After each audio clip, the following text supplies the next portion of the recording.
Well, good afternoon now to everybody. Thank you for joining this exciting webinar about selling extra items and making more money. I hope everyone is doing well, and I hope that you enjoy your lunch and hopefully learn something out of our little session here. So I'm Chris Piercy. I'm in charge of Horner Express's Backyard Expo division, and happy to be talking to you this afternoon. So without further ado, hopefully I will be able to share my screen and we'll start our little presentation. And just some housekeeping things.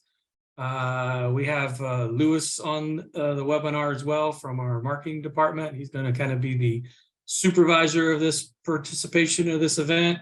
And then at the end, we'll open it up for some questions. So if you could keep yourself muted until then, because I don't think everyone wants to hear you chewing your lunch. All right, let's do this.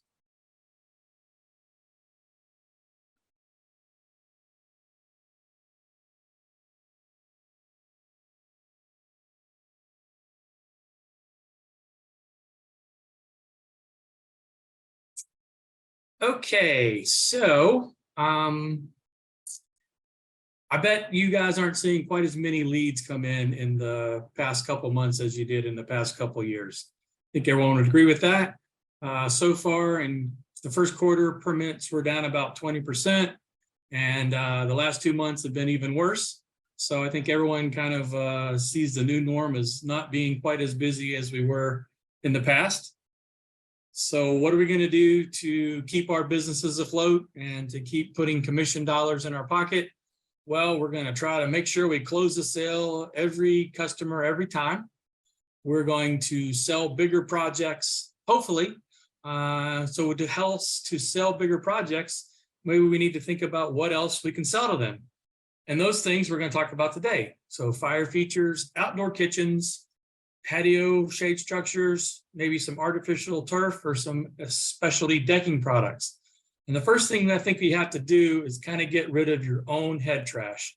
You really have to think beyond what you have always done in the past and know that there's a bigger world out there. And these people already trust you to do the project because you got them to commit to it. Why not try to add some extra features to it? And by doing so, hopefully you'll be able to make more profit from every job. Since we don't have quite as many leads coming in as we have in the past 2 years, we got to make everyone count. So there are a few things that we're easy upgrades that we're going to talk about first. And that would be addition of some fire or some fire and water features. So these are a super duper easy add-on. So these are paver wall kits that you turn into a fireplace kit. And all the major paver suppliers offer this package, whether you're using Trimron, Belgard, US Paverscapes, Flagstone, you name the brand. They all have something very similar. So, this is a $500 or $600 price point to you as far as dealer cost. And you can certainly add a couple $1,000s even to the pool package to make this part of their dream backyard. And a way to really turn up the heat and your profits is by converting that stinky, smelly, pain in the butt, wood burning fire pit into a cool, clean burning, doesn't make your clothes smell like smoke, gas burning fire pit. And we have a couple different vendor partners that provide these type of items. So this is a kind of, the normal paver block fire pit. You get a flat plate and a burner on top of the flat plate. You put your fire glass or lava rock on top of the flat plate. They include some mounting hardware. So you notice this particular one and this particular whatever here on the left, it's kind of set down a little bit. It's between the first and the second, or I guess that's the second and third course of block. So they make these L brackets to sandwich between the paver blocks, and then your flat pan sits on top of those brackets. They have some pre-manufactured air vent kits that would replace one of the blocks. And they also have a key valve, which is controlling your gas flow. So there's lots of different ignition systems, which we're going to talk about briefly in the future, but this is a real good way to make a fire pit a lot more user-friendly, a lot easier, a lot cleaner, and people a lot happier. Then we also have some, if they're not looking for that paver wall block style pit, we also have some ready to finish fire pits that are available. So ready to finish means that it's pretty much pre-built, comes assembled, but then you add whatever finishes that matches your project on site. So you can see that this is up on the top right is a hardy board with a steel frame underneath it. Comes with a burner pan, and then you would add your stone veneer, maybe a granite top, or whatever you're looking for. Benefits, of course, it's pretty easy. There's no construction involved as far as building the frame or adding the cement board to it. We include everything you need as far as the fire componentry of it. And it's ready to be finished. So an example of an unfinished, and here's one that's a little, not the exact same one, obviously, but what it can look like when you're all done. Just want to show you this slide and point out a few things. These are kind of the pre-designed or predetermined sizes. So you can either get a square, a little bit taller square, or a little bit different style square. They also have rectangulars and round, but the point I wanted to make is you notice that this one here, which is 16 inches tall, you can't put a door in it to access for a propane tank. So you could certainly run it with a hard line and plumb it into a larger propane tank that was maybe already on site to provide fuel for their spa heater or something like that. But you have to make sure that if they wanted to have a propane tank underneath of the fire pit, that you do a taller build so there's room to accommodate the door and the propane tank. Oops. Here's a kind of an easier way to go, and this is either a fire pit, a fire table, or fire bowls that are designed and ready to be used versus having to finish it. So they're available in lots of different materials like stainless steel, powder coated steel, copper, Corton steel. They also have concrete options. These also can come with a matching fire bowl or fire pit. They are usually ordered fuel specific. So if you ordered one, we would ask you what type of fuel is on site, whether it's liquid propane or natural gas. And there's lots of add-ons available. So for example, if the homeowner wants to be able to turn their fire pit or their fire bowl on via their pool automation system or their home automation system, that's certainly doable.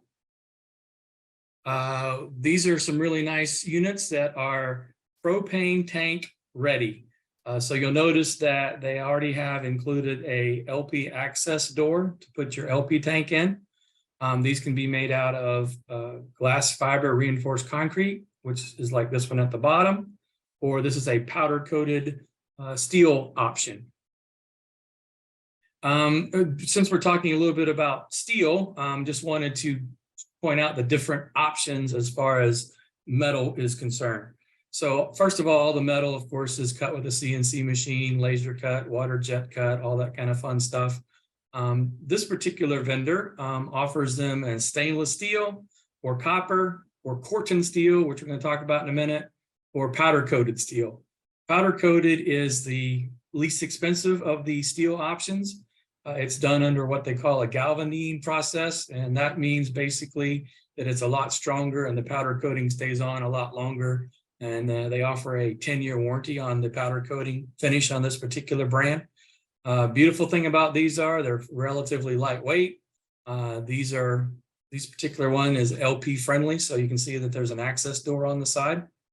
So that's a real cool, easy option to add. I just wanted to point this out. This is Corton steel, which you have to be cautious about, and you have to make sure you manage the homeowner's expectations. Corton steel is going to rust, and if you have it on a pool deck, it's probably going to have some streaking on the pool deck.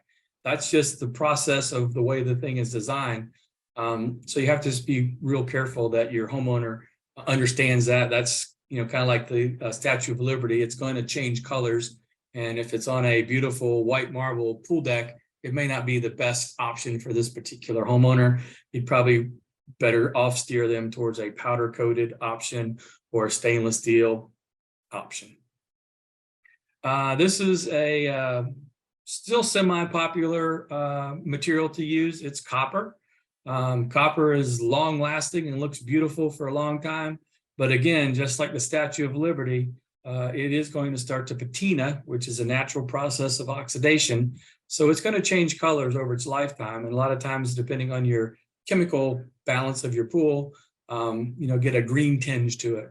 So that may or may not be desirable, just kind of depends on the application.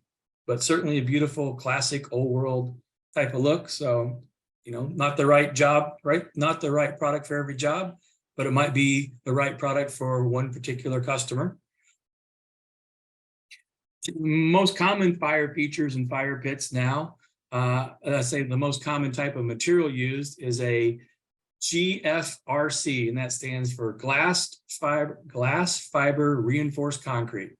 So instead of just being a solid poured concrete bowl, they have fiberglass fiber in the concrete mix. This makes it a lot stronger. It also means you can use less concrete, so it's lighter weight than a completely poured concrete bowl. They are color fast throughout, but they are polished on the outside. So it's a beautiful option, and it's less expensive than some of the metal options, but it is quite heavy. So that can either be a pro or con, depending upon your application. They are a little bit more expensive to customize than a metal product, because this product, there's a mold that's made, and the concrete is poured into the mold, and then the product comes out. And obviously, if you're trying to do something custom, then they have to make a new mold. So that can add some money and some time to your particular project. This is another semi-easy and relatively inexpensive cost-wise add-on. As far as the product itself goes, there might be some extra plumbing involved, obviously, but this is adding a scupper to the edge of your pool or the side of your pool. So, there's lots of different sizes and styles of scuppers available. Again, a relatively inexpensive cost item, but turns out to be quite a nice project. Lots of styles are already in stock and ready for quick turnaround. We can also do custom sizes to meet your particular project's requirements. So all the fire features have to have some kind of burner system. So we're going to spend just a minute talking about the different style of burners. You can see this example is a pretty customized burner. I guess these people were either lived in Canada or were really excited about maple leaves. I think that's what that is. But all kinds of cool custom sizes are available. We've done a few projects for like NFL players where we made the burner the shape of their jersey number. So we can do a lot of cool things like that. Here's some examples of some custom fire burner shapes. Obviously a big long L shape. Here's kind of a weird triangular shape. Here's a little bit more traditional shape. This is a spillover waterfall, or I guess vanishing edge. So that's kind of a cool treatment. I wanted to spend a second talking about the different styles of burner. So the one on the left there is your more traditional round burner. There are lots of different qualities of these. Some of the lesser expensive things you might see online are usually made out of chrome and usually imported from other countries, which is fine. That's why they cost a little bit less. But being that it's made out of chrome, it just doesn't last very long. Typically, you'll get a little hole in the side of the burner because it's just the heat and the the element conditions will really deteriorate it. The two main suppliers we use for our burners, both are manufactured in the US using 304 or even 316 stainless or even brass in some applications.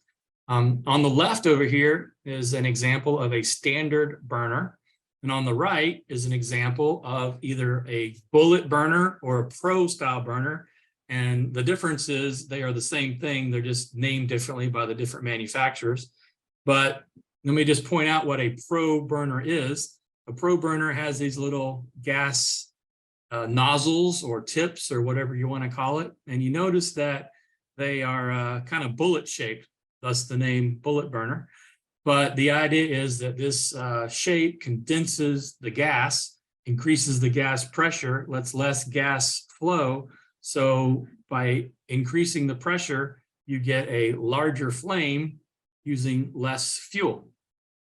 So, and you know, the price difference is pretty insignificant between a standard burner and a pro or bullet burner. So it's kind of a really cool, inexpensive option. Something else I'll point out while we're looking at the burner is you notice that the better quality burner systems will have what they call a raised dam. So the idea here is rainwater, you know, could possibly get into these little holes or even these little holes over here. But if the center point where the main gas feed is coming in is higher than the holes, then the water doesn't get back into your gas feed line. On a bullet style burner like this one, there's a little weep hole at the end of each one of these arms. So any water that gets into this line gets heated up when the fire happens, and it gets pushed out of these little weep holes here as steam. So the idea is just to keep the water from getting back into your fuel line. In addition to fire pits, we have a manufacturer that has cool tiki torches and some really innovative and kind of crazy looking fire towers. So they have 20 different torch designs available. You can get it with a post or without a post. These are usually match lit. And it can be really the perfect addition for some backyard ambiance. So look at these cool things, huh? Everybody wants one of those, right? I like them. How about something cool and creative and Game of Thrones-ish like this? Or even something kind of weird and funky like this. Like I said before, it might not be the right product for everybody, but it might be the perfect product for somebody.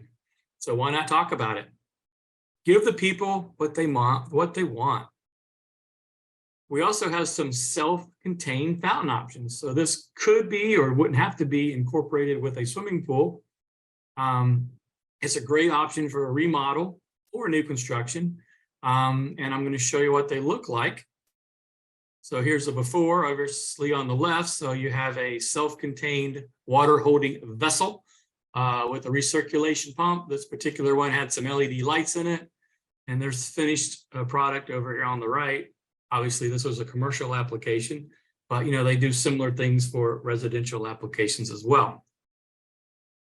So I want to talk just a moment or two about the different styles of ignition systems, because that always comes up. So used to be that everything was what they call match lit, which means that you took a butane lighter, held it beside the burner, you took your other hand and you turned on the key valve, which is the gas diverter valve. So now you would have flame, you would add gas to it, and voila, you'd have fire. However, if the flame went out, you still had gas flowing. So, you know, the safety considerations were maybe not well thought out.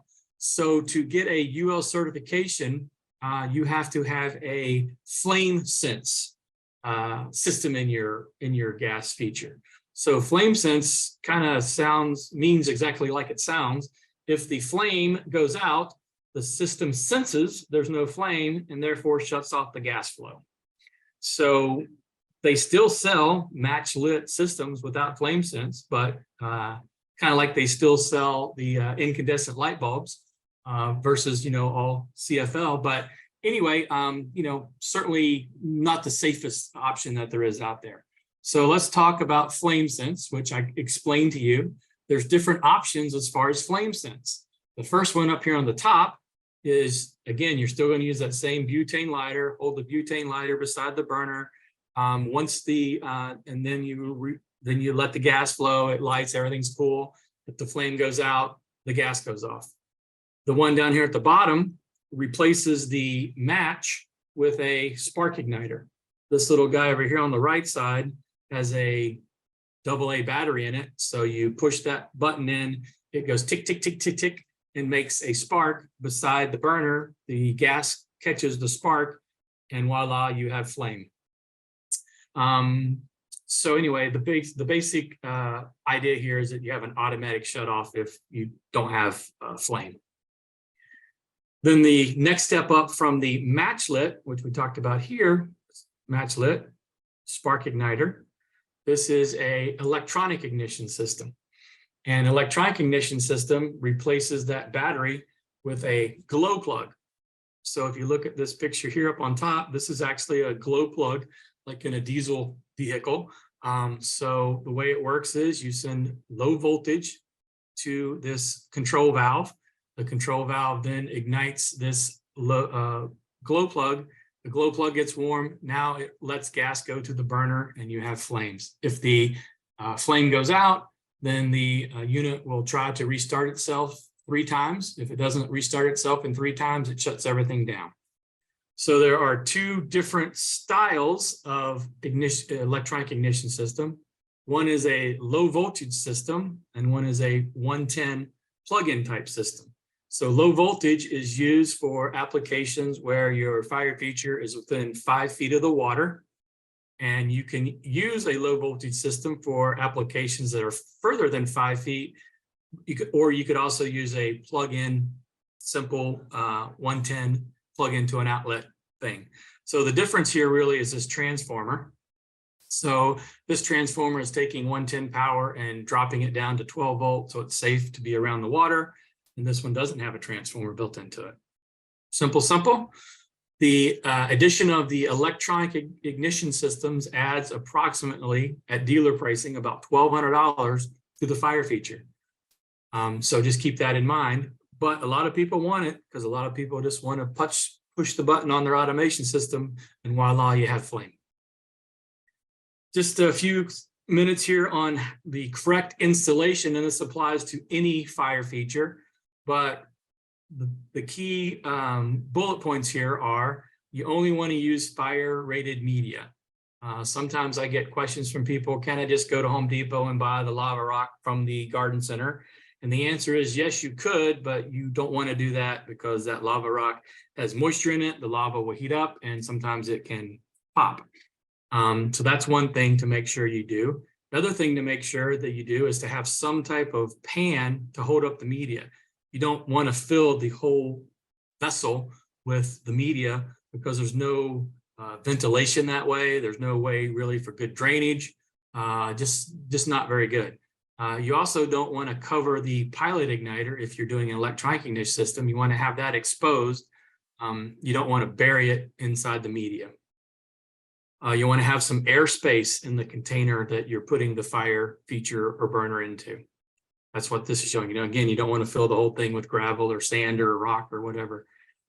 So those are some important things. Very important to have venting. I think I got a better picture here of that. This is a cutaway of a fire bowl, a smaller fire bowl. You see how we have the pan here that the media is sitting on. Underneath of the pan is air space for ventilation. And very importantly, this particular manufacturer provides a little mounting bracket, and this little mounting bracket holds this bowl, the bottom of the bowl, up off of the deck by about 1/2 inch.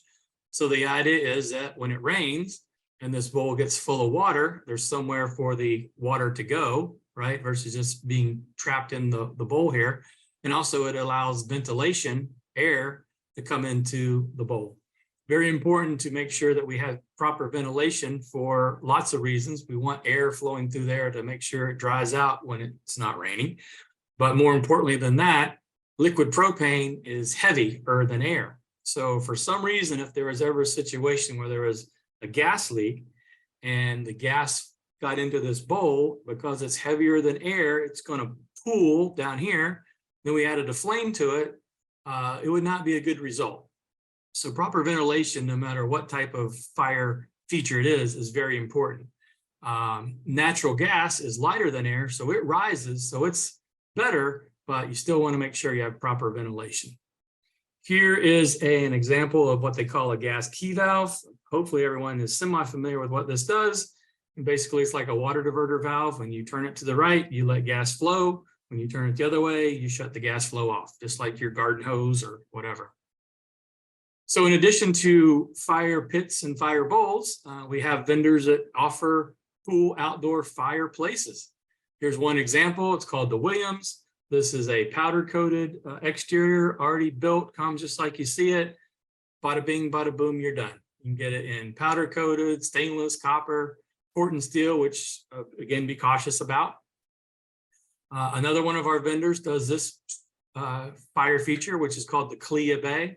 And what they're selling here is the fire box, which is the part that has the burner in it, as you can see down here. You can get these with an LED lights in them, as this example shows, or not. And then you would build the structure that goes around the enclosure. Here's other examples of them with a stone veneer finish. You can do this as a one-way fire box, or you can do it as a see-through. And then this is another option. Again, a lot of, well, most all of the major paver manufacturers offer some type of outdoor fireplace kit. This is one from US Paverscapes. If someone wants a wood burning fireplace outdoor that looks like this is a pretty nice way of going because it comes as a kit. It's quite heavy. It actually comes in two pieces. This is one piece, the whole top. This is another piece, the whole bottom. So these are built, right? So they're quite heavy, but there's no real mason involved. You're pretty much set it and you're done. I mean, the setting is not easy, and you need machines and all that stuff, but you know, it's a pretty fast installation process versus having to contract a mason to lay each block by block. Another item that you can sell is patio shade structures. We partner with a company called Renaissance. This is a pre-designed, pre-engineered kit. It comes complete with all the hardware. It comes unassembled. It's assembled on the job site. There are 5 different models, and the pricing of these units are based on the model. The one up here on the top left is called the Moderna. It's a pretty standard, not a whole lot of frills to it. You can get all these as a freestanding unit, which is what you're looking at on the top, or an attached unit, which is what you're seeing on the bottom. The one down here to the right is called a Contempo. It costs a few dollars more than the one on the left because we've added some little trim pieces on the ends of the structure. Next one is called the Classico, and it costs more because of the trusses. So now we have more aluminum. These are all powder coated aluminum. So it looks more like a traditional wooden structure, but it's powder coated aluminum. So we've added these trusses. So that means there's more material, which means it's more cost.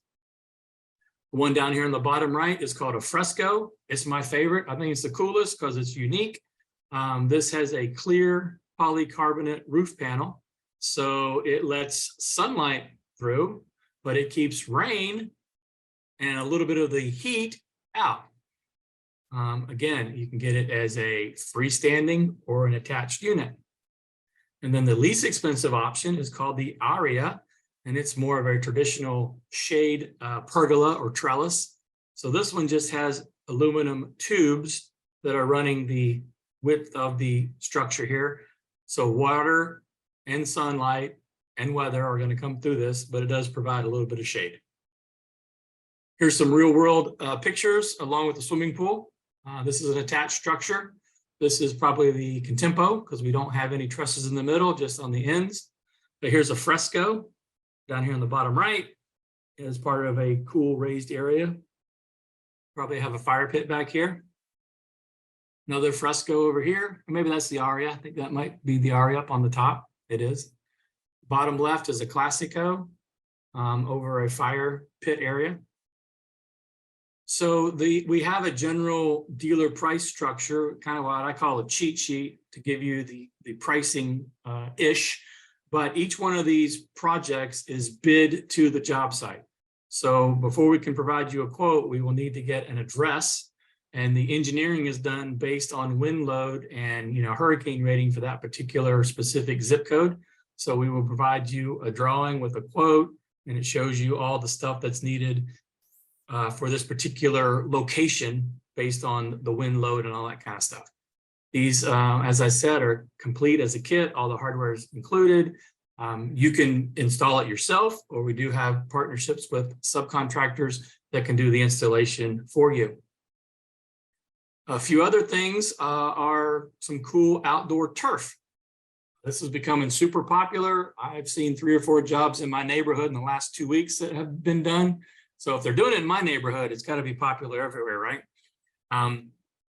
So this particular company, vendor that we partnered with, we like it a lot because they not only offer the turf, but they also offer all the installation products that might be required to make a complete and successful job.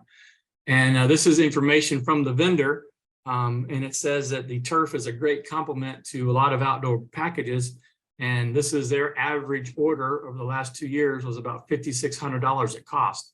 So that's probably a $10,000 or $12,000 add-on to the pool package or whatever else you're doing. And most of their current dealers are getting anywhere between 25 and 35% margins. So that's a pretty nice addition to any pool package or outdoor product package. Here's some examples of, outdoor turf. Obviously, it's come a long way from its inception. It's a beautiful product. A lot of people are really excited about it. Lower maintenance, blah, blah, blah, blah, blah. I think you kind of can see the benefits. They also offer these really cool decking tiles. These are composite materials similar to like a Trex deck. So it's composite plastic. The idea with these is that they would go on top of an existing patio slab. So for example, top left is what my house looks like with a pool deck on the patio. And here's the upgrade version of it with these cool deck panels sitting on top of it. And these are really cool because they're super, super easy. They come with little male and female tabs, and one tile just sit, the male sits on top of the female and they lock together. They have all the trim pieces for the edges and ramps and all that kind of cool stuff.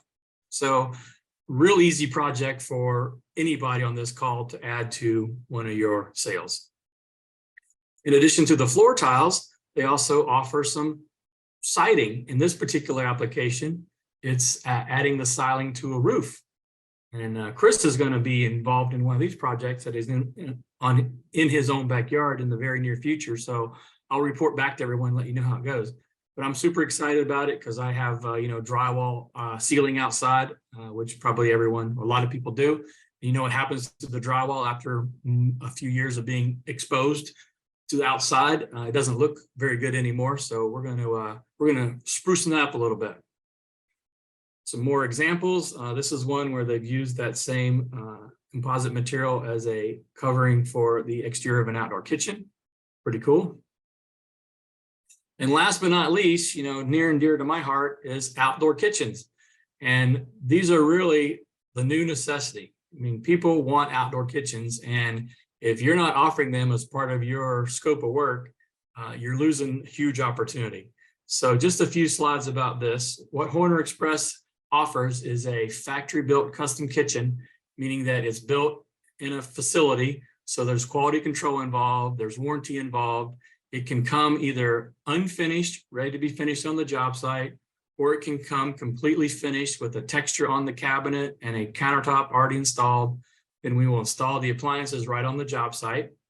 I'm going to show you this video real quick. This is a real brief overview of how the installation works, and we'll go check it out.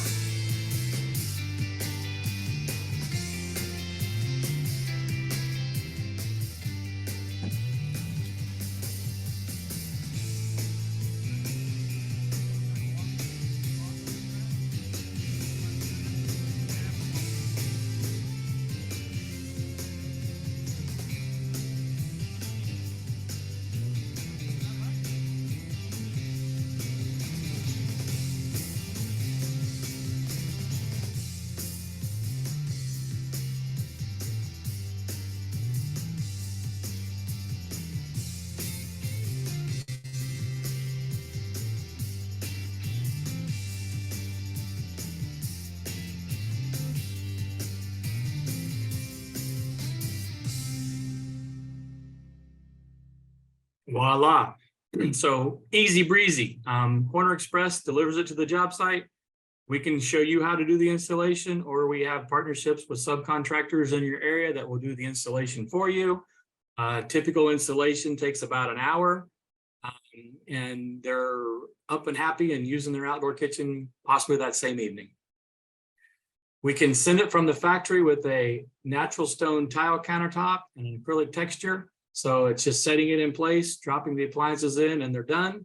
Or we can send it unfinished, and now we're going to add stone veneer to it, and we're maybe going to do a solid granite countertop. This delays the installation process by a little bit, but still typically the cabinet and appliances are in place in one day. Then it's a few days after that that the granite countertop gets installed. So we talked a little bit about cabinets, just real briefly touch on our equipment supplier. We promote and prefer Somerset brand.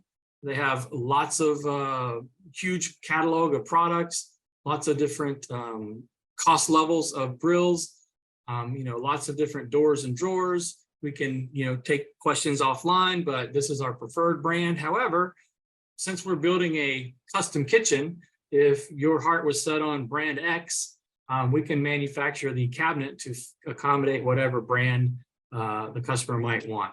So we don't want to say no, we want to say yes as much as possible, and we have the ability to do so. And then last slide says, so what, who cares? And this is really related to outdoor kitchens, but hopefully some of the information might translate to other items. So when you sell an $80,000 pool package, does anyone know what the profit is? Sometimes you might think you know, but maybe you don't. I ask the question a lot, and I get normally it's about 8 to 10%. So on $80,000 kitchen, the math is about $8 grand in profit. What happens if something goes wrong? How much scheduling, coordination, aggravation did it take to get your $8,000? How much money did you have to pay out to your subs and suppliers before the project was completed? It's a lot. And how long did it take you to get that $8,000? But what if you sold a $15,000 kitchen or a $5,000 fire feature, or insert whatever you want into this, and the profit margin is a lot better on these add-on items than it was on your swimming pool. So on a $15,000 kitchen, average is 33% profit margin. That's almost $5,000 in profit. And someone else built it. Someone else can install it. It's not going to leak. It doesn't turn green. It doesn't ever cave in, and the rain doesn't delay it. And if you have an account with your friends at Horner Express with terms, you can pay for it in 30 days. So you probably don't have to pay for it before you got your money from the homeowner. And you get your profit in a couple of weeks versus many, many months. So that's a smiley face. So we try to make it easy with some outdoor packages that we put together, but we also can do custom pricing and custom projects. But we put together these packages, and for example, if you look at the Key West model, this is a 7-foot cabinet with a 32-inch grill, some double doors, a refrigerator, and we suggest you sell that to the homeowner for $7,500. And at $7,500, it's about a 30% profit margin to your company. So it's a pretty good payday for talking to the customer and trying to add an outdoor kitchen to their project. So we try to make it as easy as possible. We're here to support you. We've got a lot of experience in it. We're not going to let you do it wrong. So I think other than that, that is the end of my beautiful presentation. Thank you very much. There's my timer going off to say that I'm done. So that was pretty good. So let me get rid of screen sharing here. All right, well, I'll bid everyone adieu then. Have a great afternoon. Thank you, Chris. See ya.